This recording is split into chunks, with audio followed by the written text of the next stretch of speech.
Okay. Right. So why am I not getting the other audio? Why am I not getting game audio? Default sound about. Okay. We have sound. This is a bit of a bodge of a cast, so forgive me. Oh, and I need to turn that screen off and put the Dota on. Yeah, okay. Okay. We should be good now. We should be good now.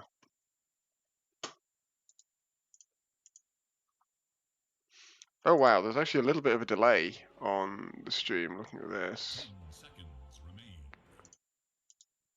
Actually quite a bit of a delay. Hmm.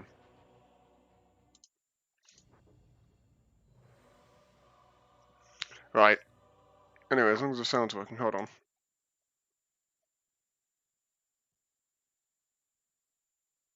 Hmm. OBS, please?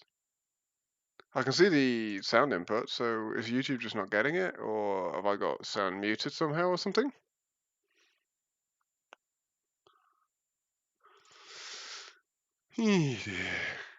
Anyway. Oh, I bet it's that I don't have sound output in the right place right now. I've been fiddling with all my sound stuff to try and make my microphone louder. It is sound settings, output device, that one. Okay, just quick check again. So, yeah, okay. We've got sound, we've got images, and we have also 6 bands. So, Wait Puckin second have just gone after Callies. They've got rid of the Terrorblade, decent hero. Stephen's relatively comfortable with the Blark, which is probably Stephen's second most comfortable Callie after the Beaver. And then the Anti-Mage, and then they picked up the Anti-Mage, which screams an Andy hero to me. Life Stealer, the immediate snap response. So they ban Mag, that's an Andy hero. CK, I think, is just generally a good hero. OD, just a pain in the ass to play against and quite strong right now. So Life Stealer is immediately a good matchup here. There is a Razor in the pool. Good answer to the Life Stealer hero, though.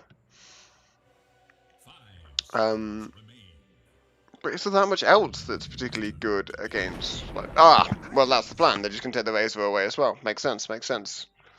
And unbelievably, actually, we actually have a full Stunners lineup in place today.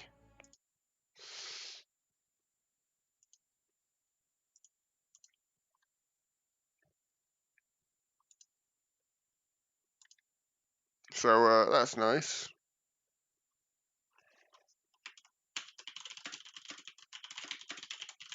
This must be about the only game all season where Stunners have managed to have all 5 players there.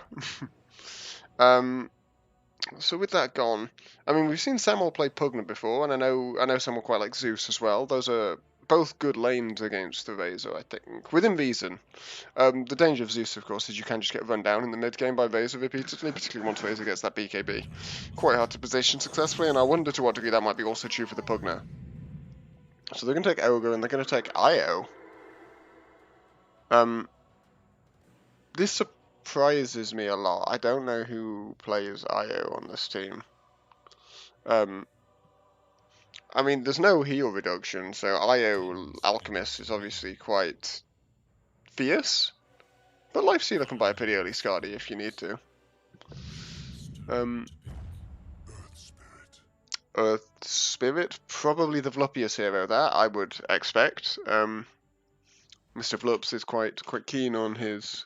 Yeah, Jack, I can see chat in OBS. There is a YouTube add-on. I can't reply to chat in OBS, which is slightly annoying. Yeah, but yeah, there is a chat thing, so that's cool. Yeah, I'll just be interested to see how well this works, to be honest. I figured if I'm gonna just do a kind of quick bodge stream for game 2, we might as well run it through YouTube. I should have put it through the IDL YouTube rather than my personal one. Which if I ever use YouTube again for streaming, I will. But yeah. Okay, Dazzle comes out. Is this just that there's a lack of supports they're comfortable with? Because I don't particularly love Dazzle. Grimstroke's here, which has always been kind of a classic response to IO. Certainly seen as quite good. You can punish the tether to some degree. Yeah, the one thing that is interesting is I think the YouTube stream has about a 25-30 second delay. So that's quite interesting. Yeah, well, I mean, if you want to, Jack, go for it. I'll hit you up with the IDL YouTube if you want it. Which, as I say, is where I should have put this. I didn't realise, to be honest. When I started streaming, I forgot I'd left it on my YouTube connection rather than the IDL Twitch, and then it was on my personal YouTube connection, not the IDL one as well. But there we go. Gyro IO. Is this now a mid alchemist? That's probably miserable against Razor. I don't really know what that's about. I'm just not really sure why I'd want Gyro in this Lifestealer matchup. Like, the Lifestealer's only heavily incentivized by Scotty here. Can you experiment with stream markers or seeing if you can easily clip a VOD at the end? Yeah, we can have a look at that afterwards, Jack. No probs. I don't know whether there is, as you say, a way to put in stream markers as I go through YouTube Studio. So I can put messages in and stuff like that. Is there a way in YouTube live broadcast to add time markers for like start of game and add timestamps? That's for YouTube URLs. Highlights and stream markers. That's what we're looking for, right? I think. But that's Twitch. Alright. I'm going to try and figure it out afterwards, because I just look like an idiot trying to do this now. Looking like an idiot might be expected from me, but it's not something I want to encourage. Yeah, sure. Yeah, they do go for the Pugnus. This is actually the offlane alchemist. Well, I kind of, I mean, I expect it to be Andy's hero, and Andy is, I suppose, the offlane player on the team, but surely it's going to be miserable in a Lifestealer Dazzle lane. That Pugna. I mean, it's bizarre to me. There's actually so many good offlane choices in this pool. Like, just the top 3 heroes are all excellent offlane choices in the current meta. Like, Shaker's fallen off a bit since TI, sure, but this is Captain's Draft. You take what you get. It's pretty good. Sanking's actually very good, I think. Tide's a bit game dependent, but this is a very good Tide game. So take any, but okay, so it's offlane Earth Spirit played by Vlupius, maybe? No, okay, it's mid Shadow Shaman played by Connor because I don't even know. Yep, who knows? Being completely unbiased and having nothing on the line here. To be fair, technically I should declare, in theory, I have the smallest of vested interests in Stunners winning this, because that then makes the second, third tiebreaker come into effect, and that has a very slight impact on pick priorities, but it's hard to get excited about that. So I'm gonna go with I'm pretty unbiased in this, to be honest. I imagine they also presumably are taking the opportunity to experiment with a few things, because they're also not particularly bothered about these pick priorities on the Dire, and Radiant, in theory, have nothing to play for other than Pride. Although Steven is Steven and will desperately want to win, I think. Is Keats? No, Connor's still definitely mid with this totally normal set of items and no regen, and yeah. Don't even fucking know, man.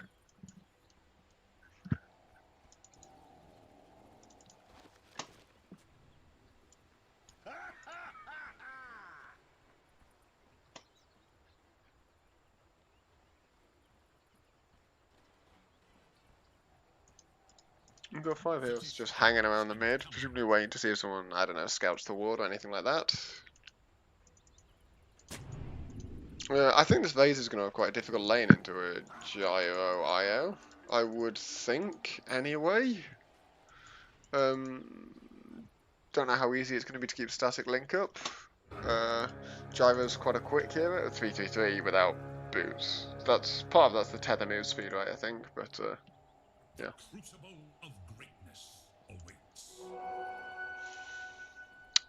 Nothing interesting on the runes, 2 for 2. Andy goes Greevils, which means his first couple of waves should be quite difficult. He does at least have an Ogre in lane with him, which is a pretty strong support. But I don't know, I feel like this Dazzle Lifestealer lane ought to dominate the bot lane.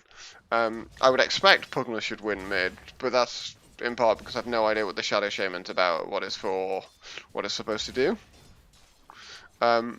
That said, I do like the fact that Connor's getting back to his roots here a bit with just picking bizarre things. I genuinely have felt like Connor is at his most effective when he is being slightly off the beaten track. We should put... Yeah, it's too long since I've done camera.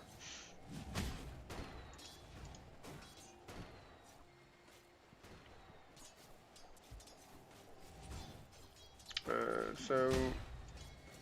Keats did get a link, but... Oh, Bluff is going to roll away from that. I don't think he particularly needed to. He didn't use a Remnant though, so whatever. Nice. This lane is a lane with two of the weirdest bloody attack animations. Like Razor's projectile and attack animation and sound and stuff. I swear it happened like half a tick or some nonsense before the damage actually goes through. That level 2 flak.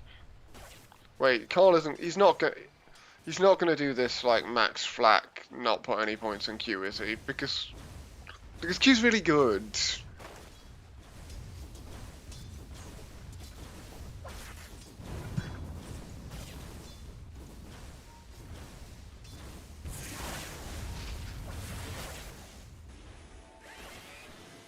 No, Keats showing a bit of lacking comfort, I think, in how he wants to CS in this lane, but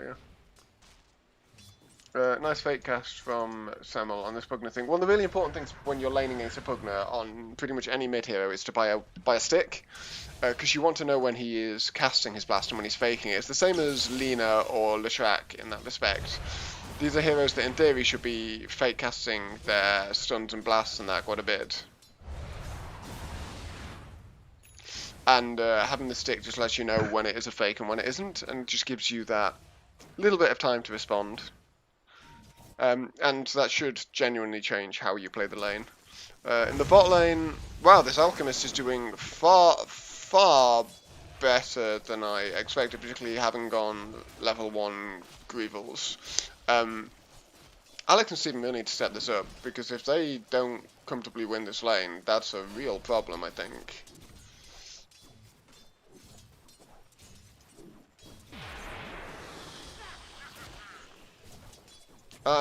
You can't just cast Poison Touch Alex and walk away. You have to follow it with some additional hits.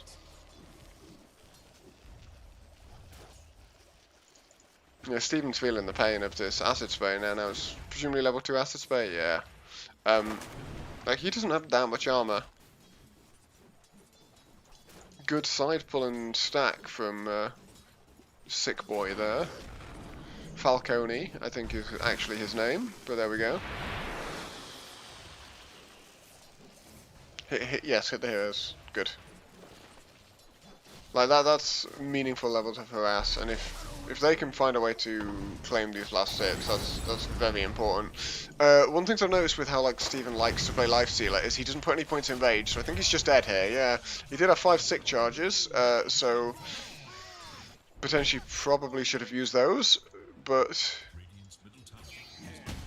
not a great start. Vlup is going to get the courier, and then going to roll out, and Carl has no way to punish it because he isn't taking points in Rocket Barrage. And isn't buying boots, which I think is actually a real misread of this lane. Look, I think it's still going to be fine. It definitely should be. But Boots are really good in laser lanes. And Vlup gets both of the couriers in the top lane. That's a pretty important swing for their team because none of these lanes are... Well, mid's going fine, isn't it?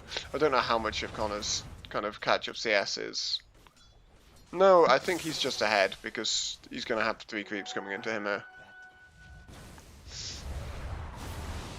He's losing his tower though, and quickly. Or Hex. Now I'll be interested if whether Connor can just make a kill here. Oh, Lupius has rotated bot. This is surely just a kill. There's nothing an alchemist can do here. Yeah. Nice.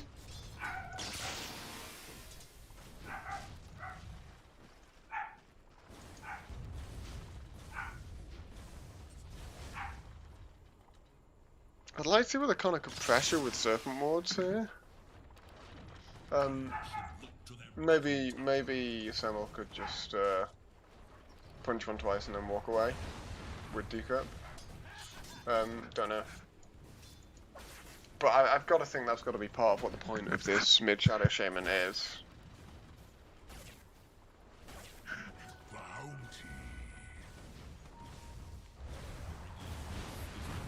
This is such an early time to lose your mid tower, man. Oh god. And he's wasted wards to boot. That's kind of a disaster, but they do trade 1 for 1 in the bot lane. Steven's now just whacking Andy. Lupius is turning up. He's going to hit the border smash. That's a very nice border smash.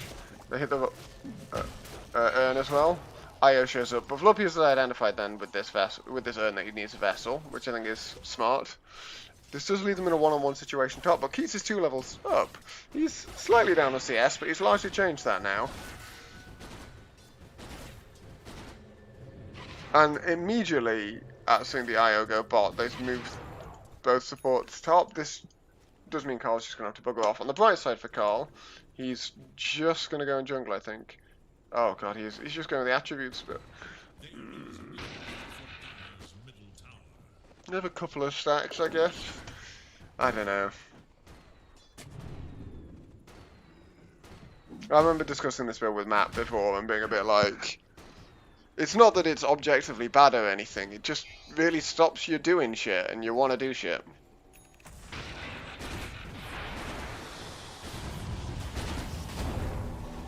This seems like a really bold place to be. Yeah, I think Alex is just dead here. Like, frankly, Pugna didn't need to TP. Pugna could have walked up from here and the result would have been the same, and I suspect that walking over would have taken less time than the TP. Steven is now 6 in the bot lane. He has most of his armlet, but weirdly he's going for the Helm of Iron Will Piece last. Maybe he just feels like he can sustain it with the treads and with the phase and just wants more damage. It's interesting, and the reason I say interesting is because of this. So Andy's taking away the stacks. I mean, they're going to get a load of net worth. It just depends how passively Radiant play. Radiant need to play hard and fast, if you'll pardon the terrible innuendo that kind of sounds like. To punish the fact that Dire are being so just incredibly greedy.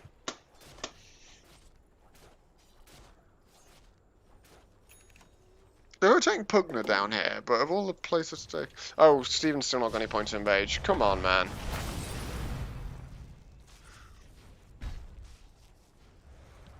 That's also just incredibly greedy in this Pugna game. I really don't think you can come back to lane without points in Rage, dude. And certainly not on your own. You need other people there. So they're gonna take top tower. But this is surely just dead. Yeah. How was that ever gonna work? Sorry, I'm being very mean there, but I just don't get it.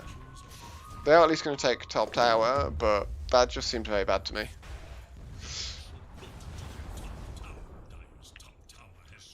Thing is though, that's quite a long cooldown. That's not a long cooldown, so Dyer can be relatively happy with most tower trade scenarios, I should think.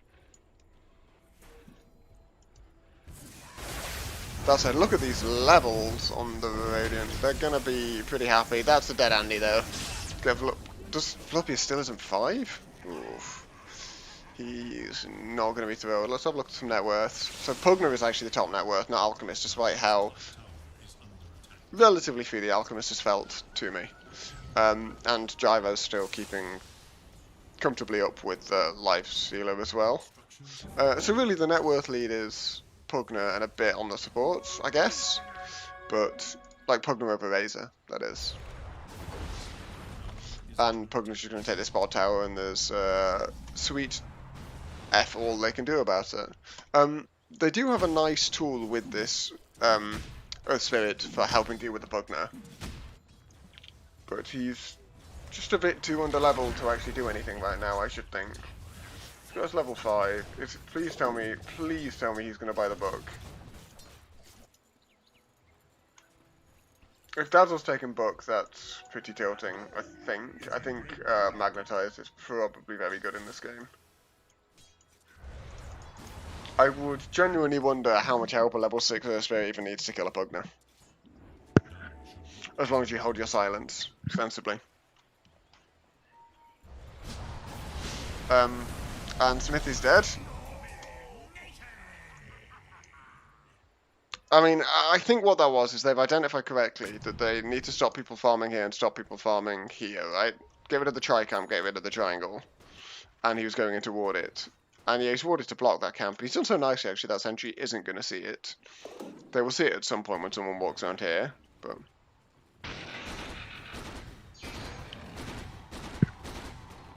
still costs his life.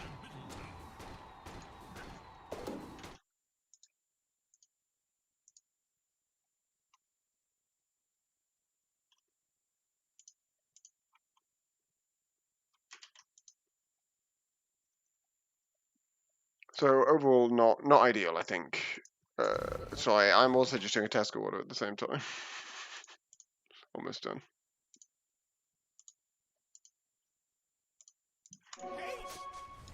And someone's just gone off to get the third of the towers. He's buying a Blink Dagger, which is going to help him a lot in dealing with these two heroes.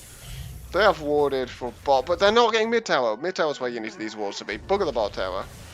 They're keeping everyone away. Oh, but they have found the Pugner. And are they not? Oh, Connor arrives just in time.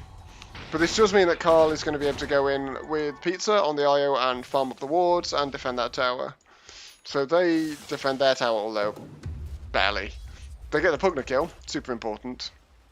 800 net worth swing just on that.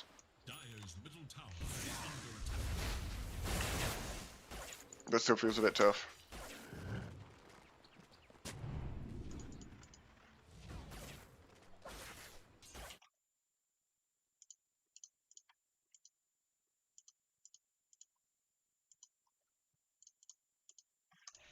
Right. So Andy is still farming away, so where's he going? He's just going straight Ags Rush? Is this going to be for Gyro or for Pugner? I think both are very good here. I'm kind of surprised about that. Oh, he'd already used Kick. Like, if he'd had Kick available, kicking the Alchemist straight up that hill would have, I think, probably killed it. Vlup is, I mean, he's working on his vessel, but it's going to be slow going. This hasn't been the easiest game for him to find any kind of money in. His money's coming from the kills that he can create. And he's been evolving for, but it's not easy.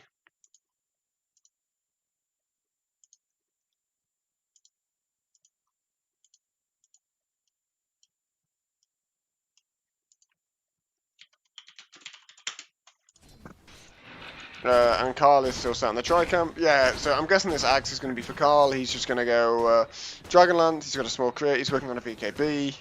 He's going to get given an axe, and he's gonna feel strong with his IO attached to him. And I wonder if they're planning to that is go time.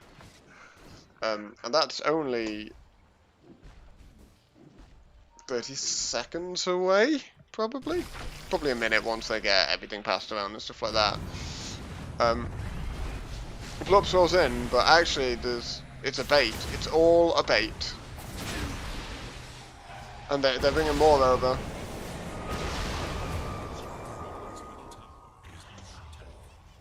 And just going to lose Floppius and then look at each other a bit.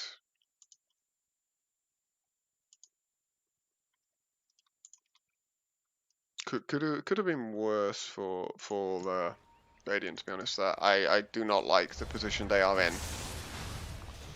It feels a very difficult position to play.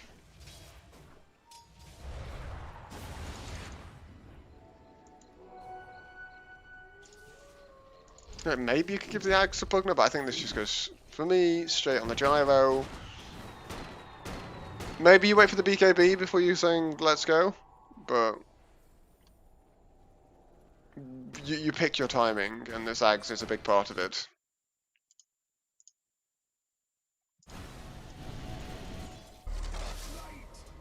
Connor has a blink now, he's getting his own lens, okay. But yeah, they've gifted the Axe onto the gyro. Wow, Keats just disappeared. Steven realises he can't man up here. Floppius is going to disappear as well. Connor's got a shackles off, but actually his wards are doing nothing, and Connor's going to melt as well. Connor's going to die here. And I think this is just so difficult. And in that fight, no one really touched the Pugna either. And a free casting Pugna is always a disaster. Was there an armlet toggle there? I mean, I think he was dead either way, to be honest, but I think they stay. I think this is going to be over extremely quickly.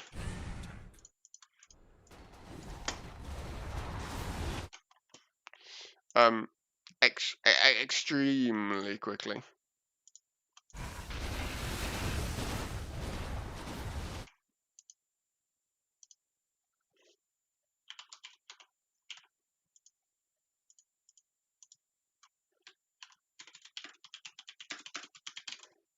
Oh. So Vluppius got in, caused some chaos.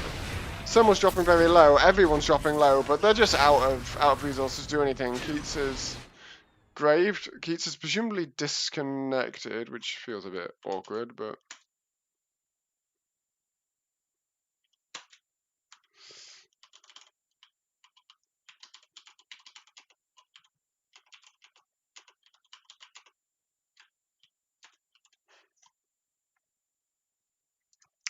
yeah, so Keats is dead.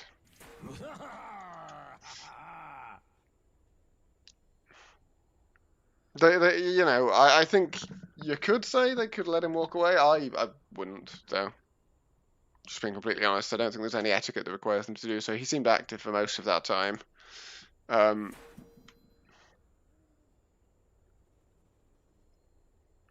Whether or not they let him walk away probably doesn't really matter. Whether he even can, you know, the side gunner might just kill him even if they don't take. Oh, there's also, sorry, yes, there's also a gyro ult about to hit him, and well, I think he lives through the first missile probably. Oh, Operation Saving Keats. This looks like a really great way to. I was going to say to die, but no, to save the Vex. No, for Keats to die as well. But they do save the melee Vex, which kind of surprises me. So Andy is now TP'd away to bottom.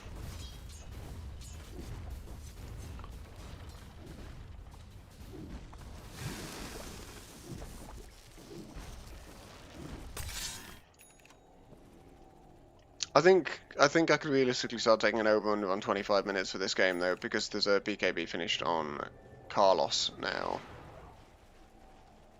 He disassembled the pike? Not pike, lance. I know you can do that, but I think lance is quite good, and you have 1,000 gold. Can you remake the lance?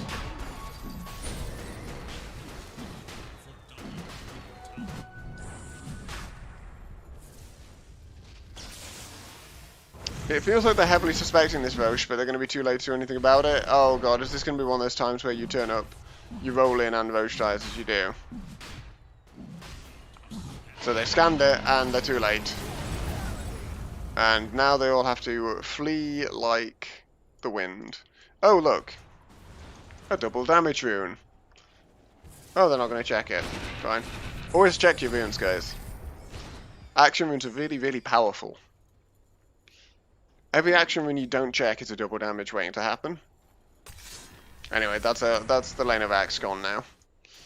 You know, they know it. Steven's not even going to bother covering home because he probably realizes he needs maybe 2 items more before he's going to be particularly relevant in this game.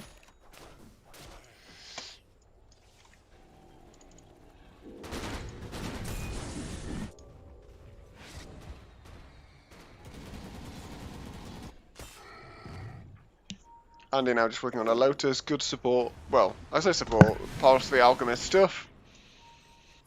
After having given his gyro a big power spike. Fair enough, makes sense. Semmel presumably has the blink, now working on a KNS. Has the K. Ogre has Elamidas.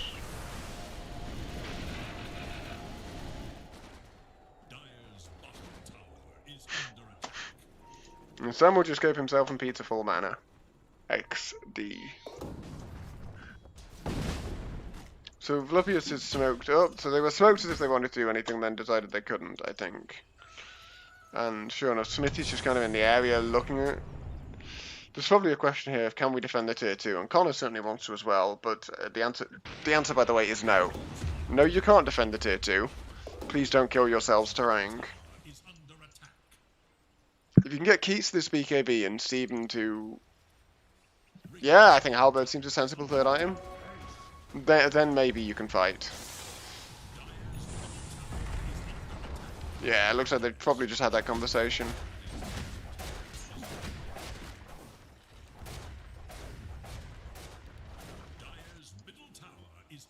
So they're probably going to take the Dire mid tower.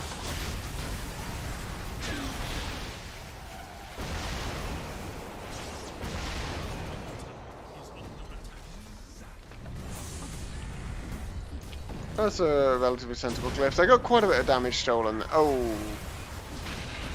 Keith's only got 2 points in static. They really needed more than that. Incoming fight. I think they've got a decent initiation to it, but the IO are just too strong. So they do get Sick Boy down. Carl's BKB comes out a devastating effect, though, and this IO tether to him's obviously doing a lot of work. And remember, just over the top of all that, he still has the Aegis. Vlups has come in, rolled slightly short. I think this is... Okay, this is everyone dead. Carl's Aegis goes down, but that's not going to matter. That's the second lane of Raxgon, I think. And I think the over-under on 25 minutes is looking quite realistic here.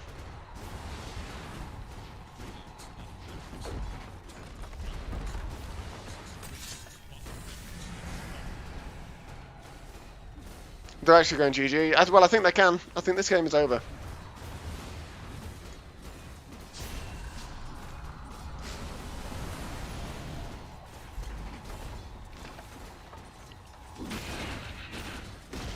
There's probably some conversation of let's wait for Connor to get up and then go. But they're not going to have time to. He's going to have to throw bodies at them. He shouldn't have buyback though. Steven does. Oh! They've got the Pugner. And the Pugner is in a dead spot. But Carl's just going to keep hitting, I think. Yep, he's BKB to keep hitting. And look at that, they're trying to stop him. Oh, he's just going to turn around and kill Keats first. Oh, but he's dead. Yeah, I forgot his Aegis had been using Pizza reload and didn't... I think that reload was presumed to save the Pugner. They're going to make it past 25 minutes. I think they made the right call there, but, you know, Samuel just getting caught, and Carl again probably made the right call by just trying to hit the throne, but just... not quite quickly enough.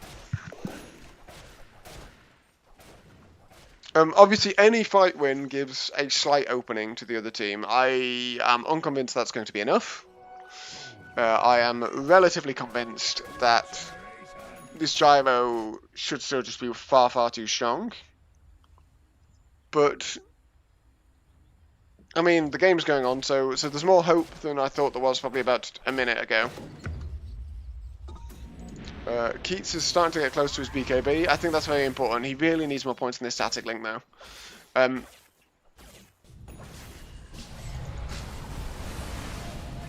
They really need to be working out whose job it is to jump onto the Pugner in these fights. And Vluppius has never made it to the vessel. God damn. Probably that BKB timing making it too unattractive. I guess if they're worried about Vessel as well, they've got the Lotus. They could also, and they have exactly done that, they could get Alchemist's Shard as well, which is a basic Dispel. And, I mean, it's just not bad anyway, right? 50 attack speed, some move speed, some HP regen. Now, Ujiro is probably a little bit less excited about it than some heroes might be, but...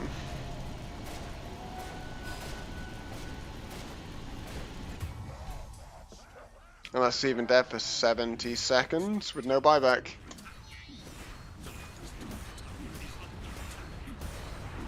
Andy getting a Shadow Blade. I'd probably prefer this as a Blink, but...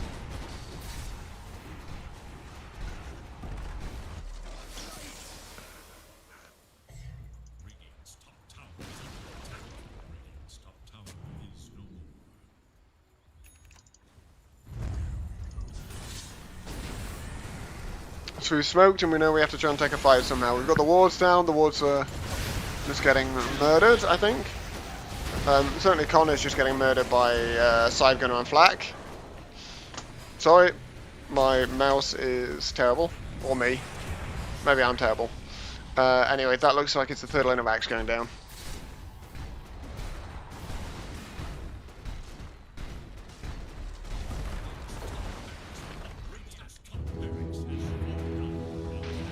So that's Megas. And we're over on the 25 minutes. They're gonna try again, one more fight. They've disarmed the gyro. But Steven now just isolated with his rage wearing off. And there he goes. And they're dumping the rest of what they have into Andy, but Andy's gonna live, and there it goes. GG, that's 1-1, and that secures, I believe, that secures what the Puckin, way to Puckin second, so there we go. Second place at the end of the league stage. So we're in a bit of a weird one now, where the playoff match for second and third, this being single elimination only this season, because of Christmas, is going to be tomorrow, so brought forward. I'm not sure about the other. I believe it's still going to be Sunday, but I'm not certain. And I think there is another match tomorrow as well, which is the last match of the regular season of Three Pandas in a Trench Coat versus Cautionary Rejects, who are joint bottom at the moment. And the question is whether tomorrow will resolve that tie. We'll find out which one of them truly are the bottomist of the teams.